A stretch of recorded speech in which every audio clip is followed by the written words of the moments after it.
Bueno, seguimos.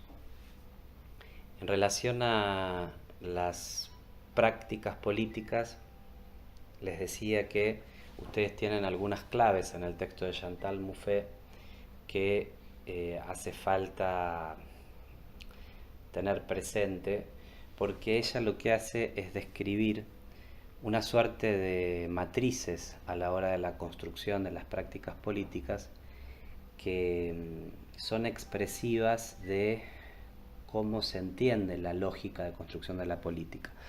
Uno, cuando piensa en los fenómenos políticos, eh, primero que nada hay que decir que en el contexto en el que vivimos la política está muy desacreditada. Entonces, en general hay una resistencia importante a pensarla de manera, de manera constructiva, ¿no?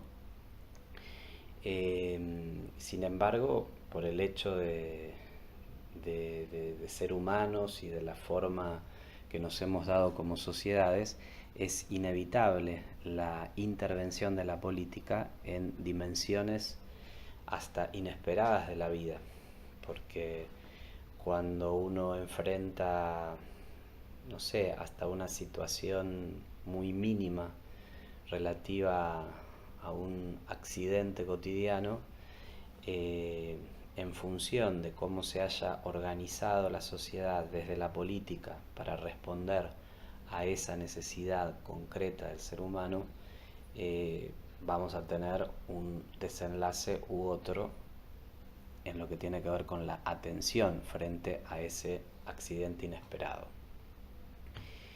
Eh, Uno puede decir, bueno, a ver, no tengo obra social, voy al hospital público, en el hospital público me van a atender bien o mal, me va a tocar uno que tenga menor o mayor cobertura, que tenga menores o mayores capacidades de acceder a insumos para la atención correspondiente, o bueno, he tenido otras oportunidades en la vida, tengo una cobertura de medicina prepaga. Eso en definitiva también tiene que ver con las reglas en relación a la distribución de la riqueza, que son reglas de control que el Estado establece.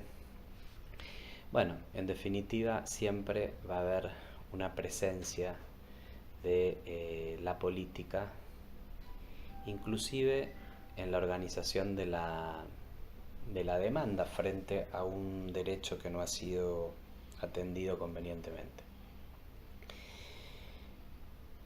Chantal Mouffe lo que sostiene es que la actividad de práctica política se da cuando no hay consenso en la sociedad. O sea, cuando hay consenso no hace falta que la política, la acción política intervenga, porque ya todo el poder está de un solo lado. Entonces, la política como instrumento de transformación para la organización de la sociedad supone romper de alguna manera con el consenso y expresar posiciones distintas, que exista un antagonismo,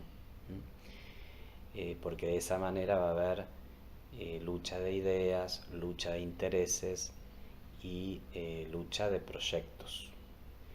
Con lo cual la política está relacionada con el conflicto eh, y supone el atravesamiento de situaciones que son de tensión.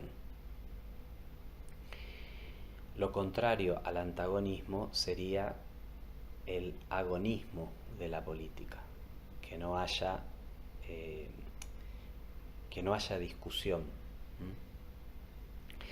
Entonces, este dato entiendo que es importante porque la práctica política supone que va a haber diferencias, que va a haber discusión, que va a haber intereses distintos, contrariamente a la visión ética romántica del colectivo docente, que en general suponemos que se puede llegar a acuerdos y consensos, Y cuando uno se mueve en un escenario político, tiene que poder comprender que siempre va a haber situaciones que no son tal como se muestran, que siempre va a haber intereses detrás. Bueno, cuestiones que tal vez no están del todo explicitadas, pero que uno sabe que se dan de esta manera en eh, procedimientos tan formales como un concurso de directivos o un concurso de supervisores. Eh, Aunque hay una norma que preserva la, los derechos estatutarios de los trabajadores, bueno, que eso también es político, también hay intereses en juego que tienen que ver con cuestiones políticas particulares. Bueno, estas prácticas que uno va a experimentar de manera cotidiana en el aula, desde el aula en la escuela, donde también va a haber posiciones diferentes, conflictos, búsquedas de poder, eh, se, se matizan a partir de las culturas políticas particulares, que son las formas concretas de organización de las relaciones políticas. O sea, cómo me relaciono yo con el otro en tanto sujeto político con el cual vamos a poder presentar una demanda común. ¿Mm? Estaba leyendo, por ejemplo, en este libro que habla de la experiencia de organización política de los familiares de las víctimas de Cromañón, que dice: familiares y sobrevivientes de Cromañón se constituyeron públicamente como víctimas movilizadas tanto a partir de las relaciones que establecieron con el Estado como a través de la organización y la movilización. O sea, primero se encontraron desde sus vivencias íntimas de dolor y encontraron una demanda común, establecieron una relación común de estas familias que fueron víctimas con el Estado y se organizaron en, en una, en una forma común de reuniones con roles, etcétera, y a partir de allí también organizaron movilizaciones. Entonces sigue diciendo el libro: expresiones emocionales como el dolor y la bronca formaron parte de ese proceso.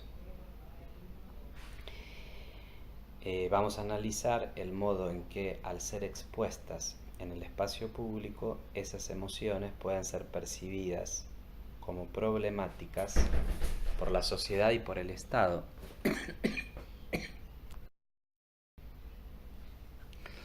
Ya volví.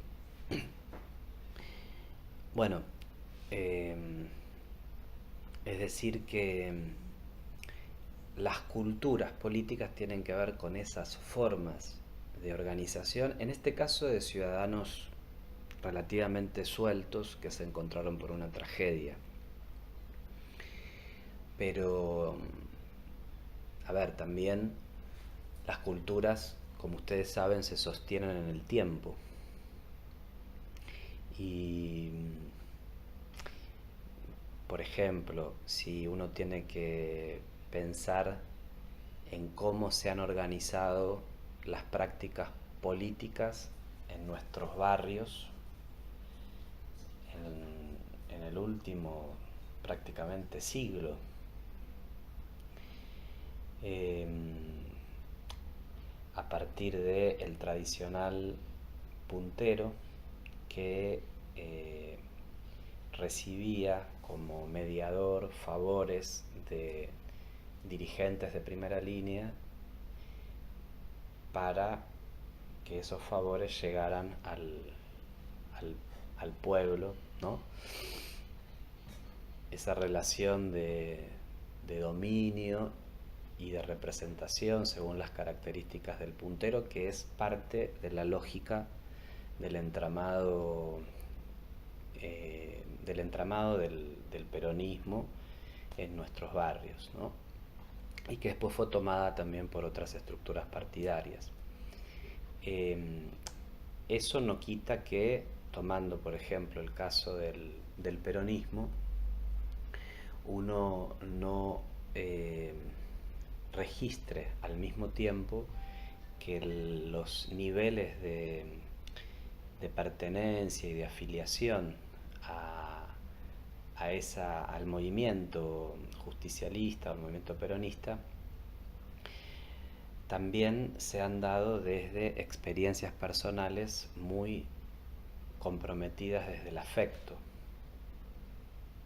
En Cromañón, como recién les leía, también los afectos, las experiencias íntimas están vinculadas a la visibilización pública en lo político. En el peronismo el afecto se transforma en lealtad, en militancia y en la, digamos, en la valoración de personas concretas que son los líderes del movimiento, en una valoración afectiva, familiar y por momentos muy dogmática respecto de estas figuras de la dirigencia del movimiento. Entonces eso forma parte de la cultura política. Favores, lealtades, traiciones.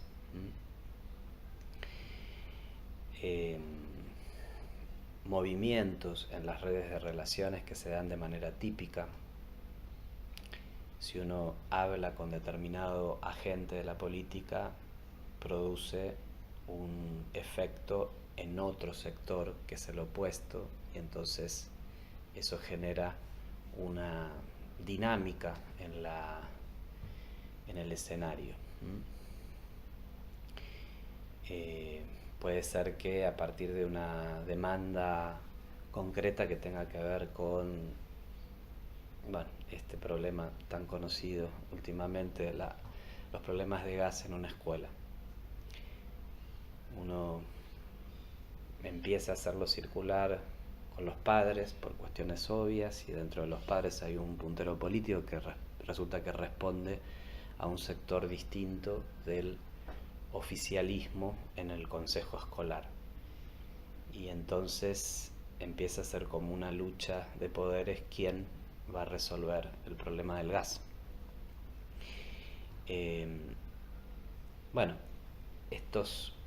Estos movimientos que se dan a partir de las lógicas políticas de un territorio, las prácticas políticas y las culturas políticas. Yo les decía también, hace falta considerar un sistema político, que creo que esto es más fácil de entender para nosotros. Estamos en un Estado-nación, que es una república, que tiene la educación descentralizada en las provincias, entonces la autoridad provincial es muy importante. A su vez tenemos autoridades municipales y distritales que supervisan a los docentes, distritales y regionales que supervisan a los docentes. En general hay cruces con los municipios relacionados con la organización del consejo escolar, que es un espacio que administra fondos provinciales en cada municipio.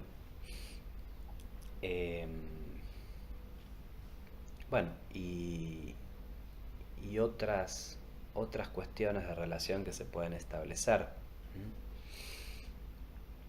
Podría ser que el sistema educativo tenga relación con el sistema educativo básico, tenga relación con las universidades, que tienen autonomía respecto de las provincias y respecto de la nación, aunque reciben fondos nacionales.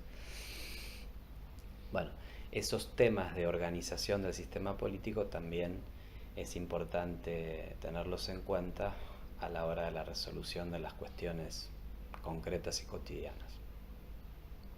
La norma, los diseños curriculares, el estatuto, bla, bla, bla.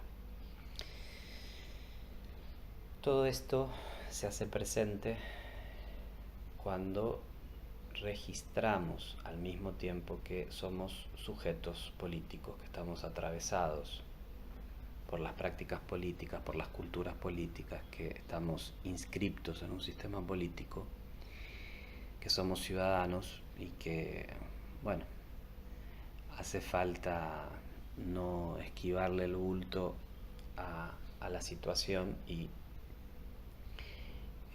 asumir de manera proactiva nuestra posibilidad de participar y hacer algo, jugar el juego con estas reglas que son las que hay. Acá hay una recomendación general que yo les hacía, creo que en clase la otra vez, que es poder desprendernos de esta suerte de ilusión del consenso y de que las cosas se comunican claramente, que cada uno dice de manera transparente lo que es, lo que le interesa, que los intereses se ponen sobre la mesa, etc. Bueno, esto no se da así en la realidad, no se da así en la sociedad y tampoco se da así en la educación. Por esto de que estamos atravesados por lo político. Entonces, bueno, asumirnos como sujetos políticos supone entender que estas cosas tienen estas reglas de juego. Y que lo que se pone en juego muchas veces es que no nos pasen por encima o que nos pasen lo menos posible por encima. Por un lado eso, y por otro lado nuestra adscripción a un proyecto político. Esta idea desde didáctica viene siendo discutida, creo que desde primero o segundo año, ¿no? Esta afirmación de que la educación implica lo político y lo pedagógico de la mano. La escuela, patas arriba, que desde la sociedad nos transmite cuáles son las cosas que a la sociedad les interesa. La escuela que trata de luchar para restituir derechos de sus estudiantes. La escuela que busca adaptar a los trabajadores a un formato de explotación capitalista. Cada una de las prácticas escolares coincide con un proyecto político. Y esto desde lo más elemental, como ustedes lo saben bien en el nivel inicial, qué lugar se le da al sujeto en el grupo, cómo se dispone el mobiliario en el ambiente escolar.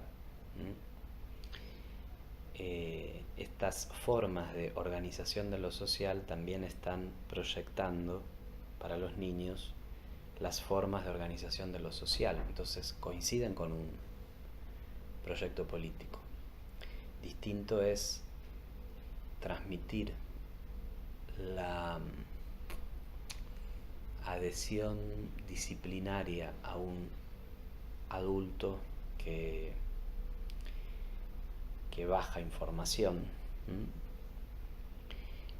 que sería lo mismo que transmitir un modelo de organización vertical del Estado donde los ciudadanos no tenemos manera de intervenir, a poder pensar una sociedad que ofrece un horizonte de convivencia, de participación más horizontal,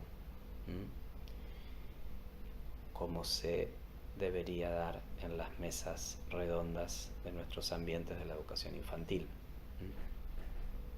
Entonces, cada una de estas cuestiones transmite, aunque no sea explícitamente, de manera implícita, un proyecto político. Bueno, estos son los ejes o las dimensiones que me parece importante trabajar para incorporar la mirada de lo político a nuestra praxis pedagógica. Por último, en la clase presencial tuvimos oportunidad de intentar, perdón, bueno, de nuevo. Decía que en la última clase estuvimos trabajando sobre textos históricos de los sindicatos argentinos, ¿no? Sobre la fundación de la CETERA, bueno, y otros gremios más históricos como han sido en su momento la Federación Sarmiento, hoy FEB, la ATEP, Asociación Tucumana de Educadores Provinciales, el SUTEBA, obviamente, y nos detuvimos en la ATEP a propósito de este libro, con el artículo que habla de Isauro Arancibia. Bueno, justo la escuela que hoy les conté que tenía un proyecto educativo popular se llama Isauro Arancibia.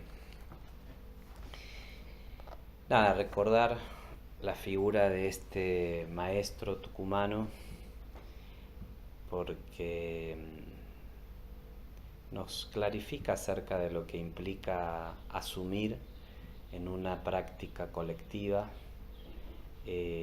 un proyecto político desde la educación, asumirse como sujeto político en un sistema muy comprometido en su momento, un sistema muy contaminado por intereses de otros sectores, y bueno, él mostrando en su práctica cotidiana su opción preferencial por el pueblo, por los trabajadores del azúcar, que trabajaban y vivían en condiciones muchas veces inhumanas, y entonces planteándose él mismo y desde el sindicato una práctica de salida hacia el pueblo, de búsqueda de organización de dispositivos educativos que pudieran atender las necesidades educativas de los trabajadores en su realidad, en sus lugares. La escuela que sale al encuentro. Bueno, nos quedamos con esta imagen de Isauro, que perdió sus zapatos el 24 de marzo del 76 cuando muere como fruto de la balacera de las fuerzas represivas del Estado Nacional. Bueno, y en esos zapatos perdidos, o con esos zapatos perdidos, nos muestra el camino de un docente comprometido en su praxis desde lo ético y desde lo político.